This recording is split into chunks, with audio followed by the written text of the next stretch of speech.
All right, Annie M, we're going to Kansas. Second time this year. So it looks benign. Here's the truth. You look at the helicopter shots, it's a mile and a half. It's hard for me to get down the backstretch because there's that Hollywood casino kind of glimmering off turn two that gets my attention a little bit.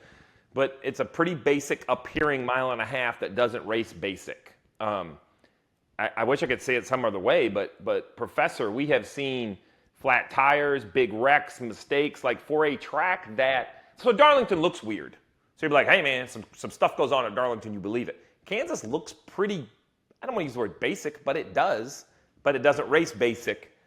Is that fair? No, that's totally fair. And the crazy thing about Kansas is we've always seen a lot of playoff problems at Kansas during the playoffs. It is just the playoff drivers always seem to have issues at Kansas. It's time to go to the predictor, and I feel like I could have got the top of the predictor right because even in my little prep with no algorithms or math, just a guy that barely got through high school over here, I could tell you that Kyle Larson and the Toyotas haul ass. I mean, that's how it is. It's Larson and the Toyotas. And pick your Toyota because it can be any of them, all six of them. Bubba won here a year ago. Reddick has flown here. So let me have it. What's the predictor say? Kyle Larson, Martin Truex Jr., William Byron, Denny Hamlin in a class of their own. Like you can basically say any of those could win. They're that close. That's an easy sell. So keep going because there's what is there to discuss, right? Hamlin flew, Truex flies. Now I don't know who's going to change the tires on both cars. Hopefully they get that cleaned up. Larson is coming off a win. Back-to-back wouldn't shock me at all. And Willie B, listen, man, he's got the 5-win swagger. So, I mean, for sure. Those four I got. Okay, then we go to Chastain. He's in fifth. He scored the most points and has the best average finish on mile-and-a-half tracks in the next-gen car, which you probably didn't know. And he's also finished in the top 10 in all three next-gen races at Kansas. Fifth in May. That shot at Costerbau landed because it's not just okay that I didn't know it. It was even worse that he knew I didn't know it. So we're not sure how to take that. So wait a sec, Chastain, you're talking a man of his own? He's all of tier 2? Yeah, I think so. I think he's the way the numbers worked out. He's in his own league. I couldn't put him in tier 3. You know, I can't put him in tier 1. If you wanted to put him in tier 2 and group all these guys together, that's fine for me too. Can you believe we have had 7 months without an NFL game? Crazy, right? Well, good thing that's over. NFL is here, and DraftKings Sportsbook, an official sportsbook betting partner of the NFL, is giving you a can't-miss offer for Week 1. This week, new customers can get $200 in bonus bets instantly when you bet just $5 on any NFL game. DraftKings is hooking everyone up with game day greatness. All customers can take advantage of 2 new offers every single game day in September. Check the app to see what you get. Download now and use code DMD to sign up. New customers can take home $200 in bonus bets instantly just for betting $5. That's code DMD only on DraftKings Sportsbook, an official sports betting partner of the NFL. The crown is yours. Well, give me the run of show then, because now you have a block of drivers that's huge. So Tyler Reddick, Bubba Wallace, we've talked about them already. Kevin Harvick, Joey Logano, Brad Keselowski, Chase Elliott, Christopher Bell, Kyle Busch, who you're going to yell at me about, Ryan Blaney, Chris Buescher you're going to yell at me about too, and Alex Bowman. All grouped together, I think, the way their scores come out. Well, we have some conversations. Let's go to the bottom of the predictor. Because there's a name down here I want to talk about. The bottom, tier last, Sheldon Creed in the 78, Carson Hocevar in the 42, J.J. Yaley, Cole Custer. So 2 Rick Ware cars. I want to talk about the 42 and Carson Hocevar. He was top 20 at the first race when he failed something, brakes. Where did he end up at Darlington? Because to bet him, you got to probably get him in the top 10 or in a matchup. But man, this kid is likable. He has a great personality. He doesn't chop. This is how I look at it, Chop. The moment doesn't seem big.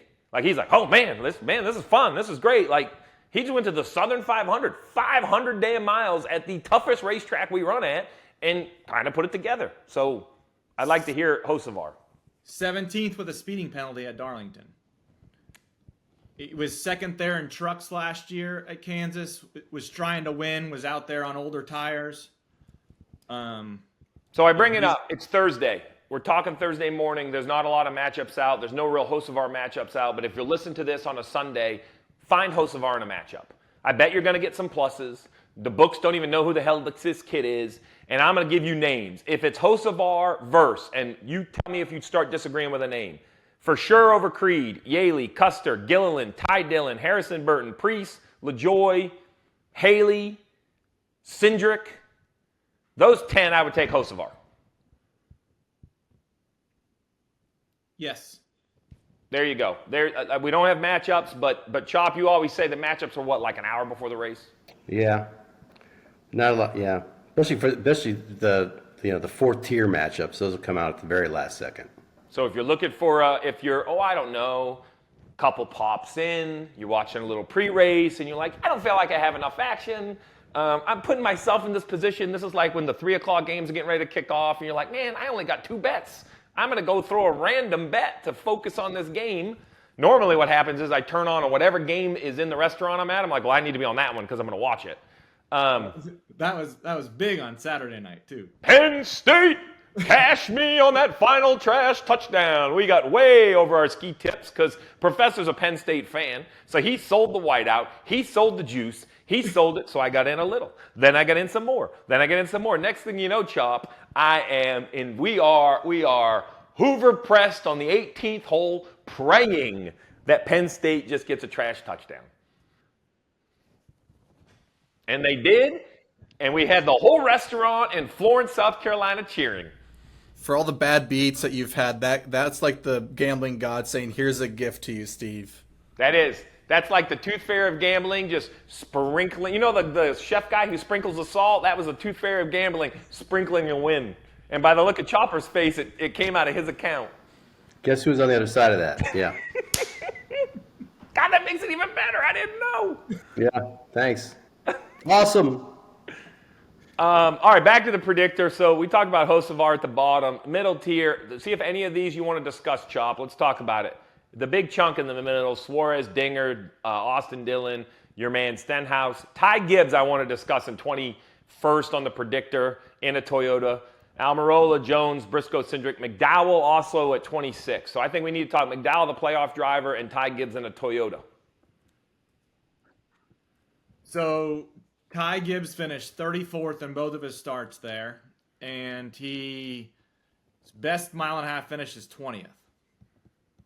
So the improvement we're seeing at a Ty is real, but you think it's slow at the mile and a half. So that was where his upswing is the least in his rookie year. Is that a general statement? You buy that? Yes, I would agree with that. He has one here in Xfinity, if that does anything. No, well, it doesn't. Here's why I say that. He can drive, but Chop, we hear from these drivers all the time. It's really not about how good your car is. It's how it is in traffic and how you work the air.